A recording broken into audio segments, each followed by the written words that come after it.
Let's go, adik-adik. Sip. Ya. Kak, manfaat dari menanam pohon apa sih? Banyak banget sih manfaat dari menanam pohon itu. Jadi, salah satunya sebagai penyaring udara di bumi, terus mencegah polusi air, dan juga mengurangi dampak perubahan iklim. Oh gitu, Kak. Nah, teman-teman di rumah, apakah kamu dan keluarga kamu melakukan kegiatan bertanam seperti ini juga? Tanaman apa yang kalian tanam? Ya udah, sekarang Ria sama Salsa langsung aja yuk kita bikin tanaman hiasnya. Ayo, Kak.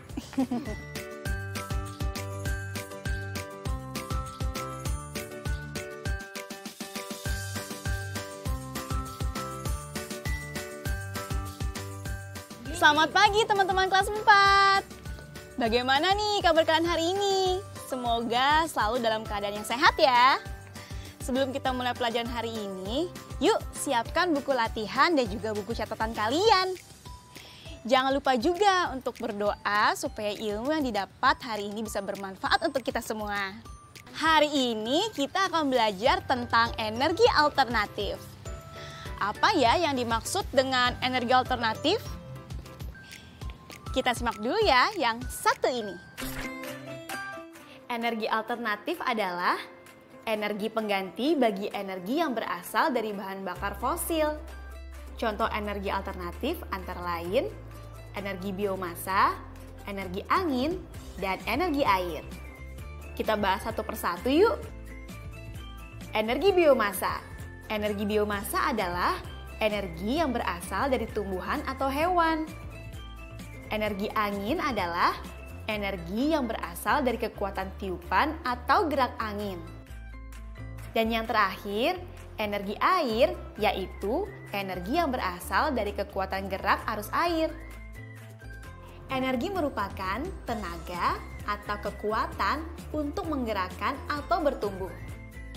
Umumnya, energi berasal dari bahan bakar fosil yang suatu saat nanti akan habis atau disebut tidak terbarukan. Oleh karena itu, kita memerlukan energi lain yang berasal dari materi yang tidak akan habis atau disebut terbarukan. Energi ini disebut energi alternatif. Dalam pemakaiannya, energi alternatif tidak menghasilkan gas yang bisa menimbulkan polusi, sehingga energi alternatif bersifat lebih ramah lingkungan. Berikut ini beberapa sumber energi alternatif. Energi biomasa. Bahan baku energi biomasa yang banyak digunakan berasal dari tumbuhan, kayu, atau limbah dari tumbuhan dan hewan. Bahan baku tersebut menyimpan energi kimia yang berasal dari matahari. Energi biomasa bisa bersifat tidak terbarukan jika bahan baku digunakan secara langsung dengan cara dibakar untuk menghasilkan energi panas. Contohnya, pemakaian kayu bakar untuk memasak. Kayu bakar lama-kelamaan akan habis dan perlu waktu lama untuk mendapatkannya kembali. Limbah organik atau berasal dari hewan atau tumbuhan sebagai bahan baku energi biomasa selalu mengalami pembusukan, sehingga menghasilkan gas metana atau biogas atau etanol atau biofuel. Karena gas metana selalu tersedia dari hasil pembusukan tadi, biogas dan biofuel selalu tersedia dan tidak akan pernah habis sehingga keduanya bersifat terbarukan. Dengan demikian, energi biomasa yang diperoleh dari biogas atau biofuel juga bersifat terbarukan. Keduanya bisa digunakan untuk menghasilkan energi lain dalam keperluan sehari-hari. Misalnya, energi panas untuk memasak dari biogas, atau energi gerak untuk kendaraan bermotor dari biofuel, atau yang biasa kalian kenal dengan bensin. Kita masuk ke energi selanjutnya yuk. Yang kedua adalah energi air. Energi air biasanya dimanfaatkan untuk menggerakkan perahu tradisional tanpa mesin, misalnya rakit. Energi air bisa diubah menjadi energi listrik yang diperlukan dalam keseharian. Yang terakhir, energi angin.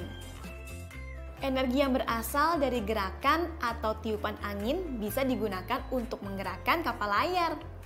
Selain itu, energi angin juga bisa digunakan untuk memperoleh energi listrik. Nah, gimana Rio sama Salsa? Udah paham belum tentang energi alternatif? Wah, udah pasti dong, Kak. Aku masih belum mengerti, Kak, mengapa bahan bakar dari fosil tak terbarukan. Itu karena bahan bakar fosil suatu saat nanti akan cepat habis dan harus nunggu waktu yang sangat lama. Wah, Itu kan, hebat banget nih si Rio nih, betul banget deh jawaban kamu. Nah, karena itu juga kita harus selalu hemat energi. Karena bahan bakar fosil termasuk energi tak terbarukan yang akan habis. Gitu. Nah, menurut kamu nih Rio, kenapa energi alternatif itu bersifat terbarukan? Kalau itu aku tahu, Kak. Kenapa coba? Karena energi alternatif bersifat terbarukan itu tidak akan pernah habis digunakan, Kak. Wah, hebat Salsa, betul banget jawaban kamu deh. Teman-teman di rumah juga hebat.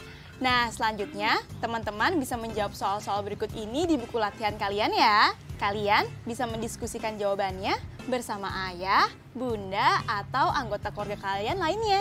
Nah, Salsa sama Rio, yuk kita jawab aja soal-soal yang selanjutnya. Ayo, Kak.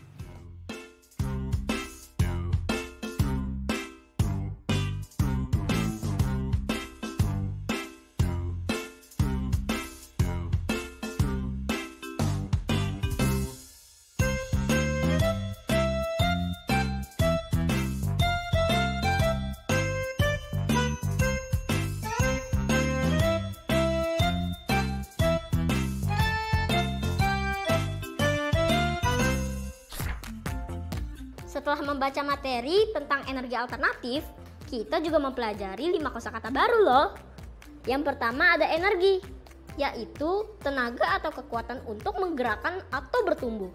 Yang kedua adalah kata terbarukan, yaitu yang dapat diperbarui terus. Ketiga, biomasa. Biomasa adalah materi yang berasal dari tumbuhan atau hewan yang menyimpan energi kimia dari matahari. Selanjutnya ada energi air. Energi yang berasal dari kekuatan gerak arus air. Dan yang terakhir, energi angin. Energi yang berasal dari kekuatan tiupan gerak atau gerak angin. Kalian bisa mencatatnya di buku catatan kalian ya.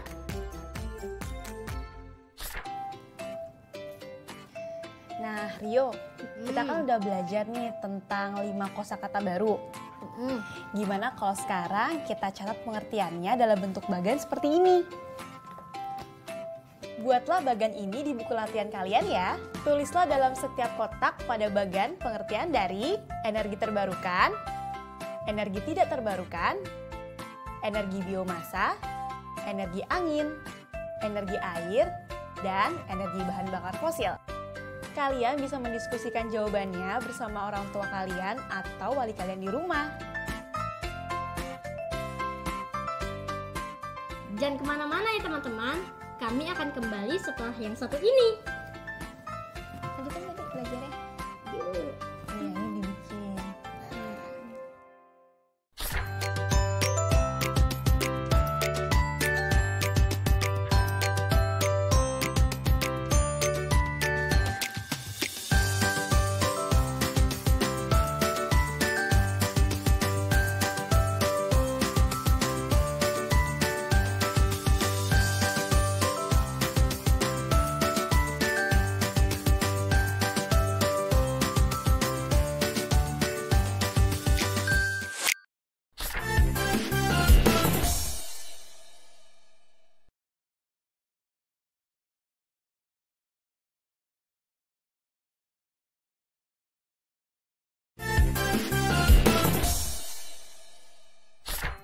Gambar ini adalah permukaan dari panel surya A dan panel surya 1. Coba kamu bandingkan keduanya. Lalu beri tanda lebih kecil, sama dengan, atau lebih dari. Apa jawaban kamu? Ayo, sekarang cocokkan dengan jawaban kakak ya. Gambar A adalah 4 kali 3, luasnya 12 persegi. Gambar 1 adalah 3 kali 4, luasnya 12 persegi. Maka 12 persegi sama dengan 12 persegi. Jadi gambar A sama dengan gambar 1. Nah, sekarang yuk hitung dan bandingkan luas kedua permukaan gambar B dan 2. Bagaimana? Sudah selesai menjawab belum? Apa jawaban kalian? Iya, gambar B adalah 2 kali 3 sehingga luasnya adalah 6 persegi. Gambar 2 adalah 5 dikali 3, jadi luasnya adalah 15 persegi. Maka 6 persegi kurang dari 15 persegi. Jadi jawabannya gambar B kurang dari gambar 2. Bagaimana? Betul nggak jawabanmu? Betul. Wah, kalian hebat. Nah, untuk gambar yang terakhir, silakan kalian bandingkan kembali ya dan pilihlah tandanya. Kurang dari, sama dengan, atau lebih dari. Lakukan dengan cara yang sama seperti yang sudah kita selesaikan bersama ya.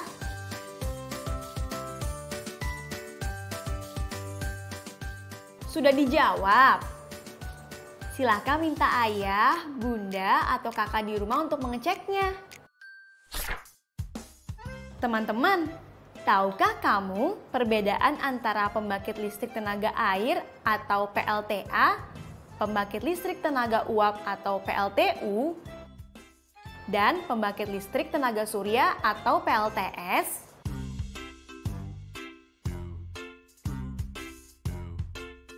Benar, perbedaan ketiganya terletak pada sumber energi yang digunakan untuk menghasilkan listrik. PLTS menggunakan tenaga surya atau matahari untuk menghasilkan listrik. Panel surya adalah alat yang digunakan untuk mengubah energi surya menjadi energi listrik. Berbicara mengenai panel surya, konsep matematika yang bisa kamu temukan pertama kali adalah persegi panjang. Bentuk persegi panjang memiliki luas permukaan yang cukup efektif untuk menyerap energi surya. Tahukah kamu, biaya pemasangan awal pembangkit listrik tenaga surya sangat besar. Untuk daya 2200 volt ampere mencapai Rp39.500.000. Sedangkan pembangkit listrik negara atau PLN, biaya pemasangan dengan daya yang sama hanya sekitar Rp2.200.000. Tetapi biaya per bulan pemakaian listrik dengan PLTS lebih kecil dibandingkan PLN. Bagaimana pendapat kamu tentang penggunaan PLTS dan PLN yang biasa kita gunakan sehari-hari? Silahkan diskusikan dengan keluargamu di rumah. Perhatikan ketiga gambar panel surya ini. Sekarang, ayo coba kita isi tabel ini. Berdasarkan gambar di atas, kakak akan memberikan beberapa contoh dengan menggunakan gambar 3. Pertanyaan pertama, berapakah banyaknya petak secara keseluruhan? Banyaknya petak secara keseluruhan menjadi luas daerah atau L. Coba kira-kira berapa ya? Untuk menjawabnya gampang. Kalian hanya perlu hitung secara berurutan tiap petak. Seperti ini. 1, 2, 3, 4, 5, 6, 7, 8, 9, 10, 11, 12. Jadi, banyaknya petak secara keseluruhan pada gambar 3 adalah 12 atau L sama dengan 12. Pertanyaan kedua, Berapakah banyaknya petak pada sisi horizontal atau mendatar? Banyaknya petak pada sisi horizontal menjadi ukuran panjang atau P. Kali ini, kalian cukup menghitung kotak pada salah satu sisi horizontal dalam gambar ini. Seperti ini. 1, 2, 3, 4. Jadi banyaknya petak pada sisi horizontal atau mendatar ini adalah 4 petak. Itu berarti panjang atau P sama dengan 4. Pertanyaan ketiga, berapakah banyaknya petak pada sisi vertikal atau tegak? Banyaknya petak pada sisi vertikal menjadi ukuran lebar atau L. Sekarang, kalian cukup menghitung kotak pada salah satu sisi vertikal dalam gambar ini. Seperti ini. 1, 2, 3. Jadi, banyaknya petak pada sisi vertikal atau tegak ini adalah 3 petak atau lebar atau L sama dengan 3. Jika keseluruhan area panel surya adalah 12 petak, panjangnya adalah 4 petak, lebarnya adalah 3 petak, mari kita temukan hubungannya. Area 12 petak merupakan hasil perkalian dari 4 petak dengan 3 petak. Maka, luas area sama dengan panjang kali lebar. Dapat disimpulkan bahwa rumus luas daerah persegi panjang adalah L sama dengan P kali L. Nah, sekarang waktunya kalian melengkapi kolom pertanyaan ini. Silahkan diisi yang belum terjawab. Jika sudah selesai menjawab, silahkan minta ayah, ibu untuk mengeceknya ya.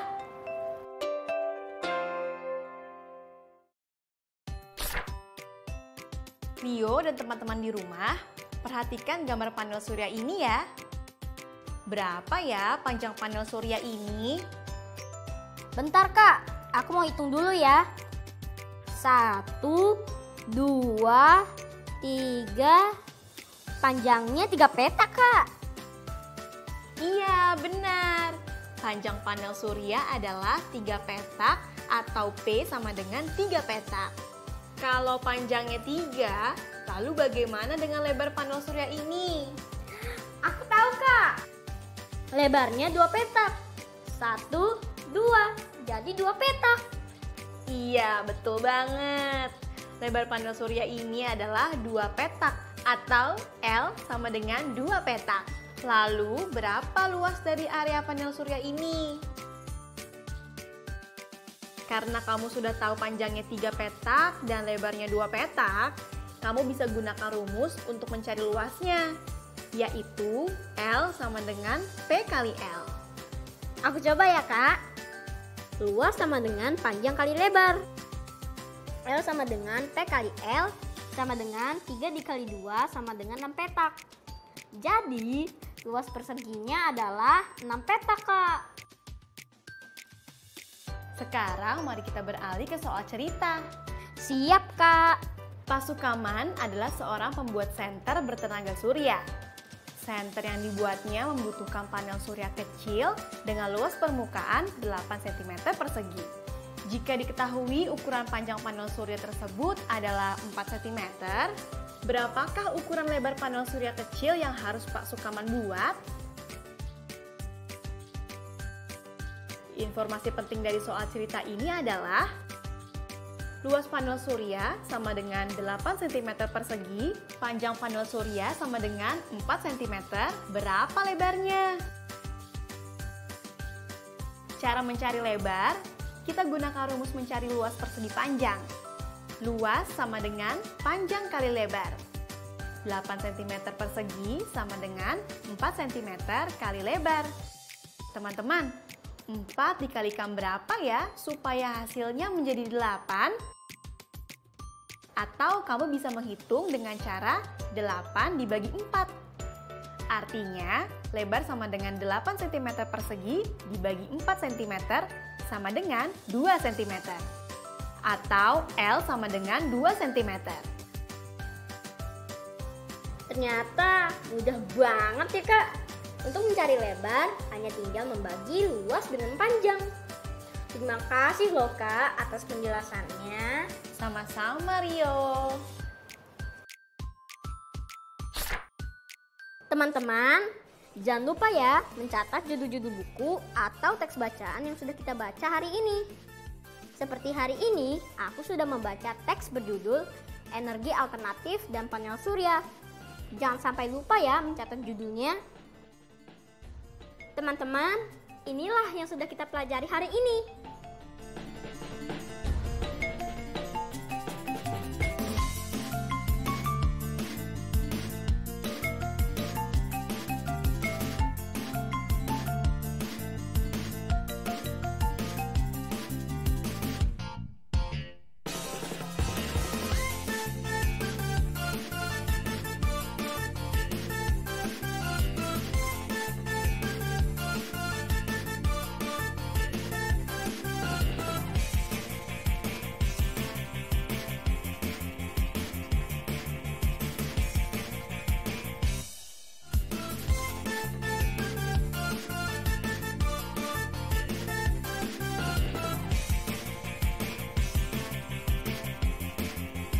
Teman-teman semua, sekian dulu ya perjumpaan kita untuk hari ini. Jangan bosan-bosan untuk mengulang pelajarannya ya. Tidak ada kata bosan dan malas untuk selalu belajar. Semoga ilmu yang disampaikan hari ini bisa bermanfaat buat kita semua. Sampai jumpa lagi. Ingat selalu jaga kesehatan ya. Dah.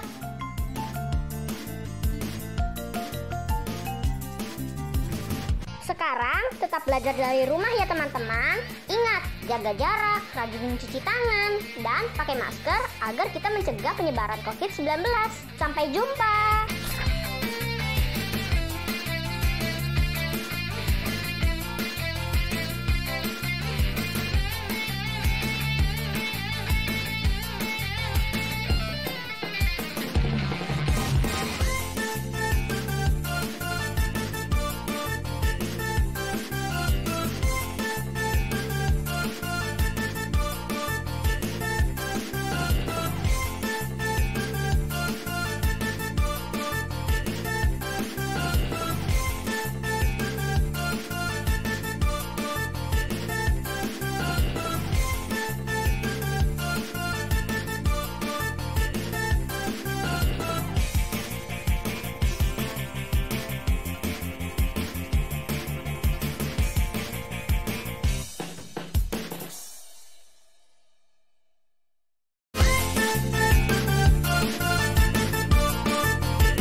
Halo sahabat Dikbud, di masa kebiasaan baru seperti sekarang ini, ingat selalu pesan ibu.